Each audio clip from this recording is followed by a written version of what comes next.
ಬಾಗಲಕೋಟೆ ಜಿಲ್ಲೆಯ ಎಲ್ಲ ಸಾರ್ವಜನಿಕರು ನಮಸ್ಕಾರಗಳು.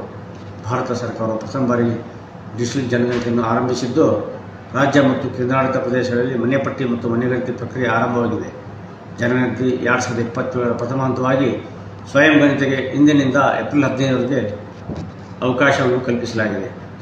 ಸಾರ್ವಜನಿಕರು ರಿಜಿಸ್ಟ್ರಾರ್ ಜನರಲ್ ಆಫ್ ಸೆನ್ಸಸ್ ರವರು ಅಭಿವೃದ್ಧಿಪಡಿಸಿದ ತಂತ್ರಾಂಶದಲ್ಲಿ sc.census.gov.in ವೆಬ್ ಪೋರ್ಟಲ್ ಮುಖಾಂತರ ತಮ್ಮ ಮೊಬೈಲ್ ಸಂಖ್ಯೆಯಿಂದ ಲಾಗಿನ್ ಆಗಿ ಅಗತ್ಯ ಮಾಹಿತಿಯನ್ನು ಭರ್ತಿ ಮಾಡಿದಾಗ ಸೆಲ್ಫ್ ಎನ್ಯುಮರೇಷನ್ ID ನಂಬರ್ ಸೃಜನವಾಗುತ್ತದೆ.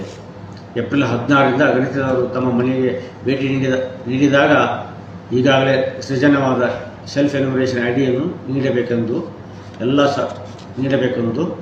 ಎಲ್ಲ ಸಾರ್ವಜನಿಕರು ಈ ಸೆಲ್ಫ್ ಎನ್ಯುಮರೇಷನ್ ಸೌಲಭ್ಯವನ್ನು ಬಳಸಿಕೊಂಡು ಜನಗಣತಿ 2027 ಪ್ರಕ್ರಿಯೆಯಲ್ಲಿ ಸಹಕರಿಸುವಂತೆ ತಮ್ಮೆಲ್ಲರಲ್ಲಿ ವಿನಂತಿಸಿಕೊಳ್ಳುತ್ತೇನೆ.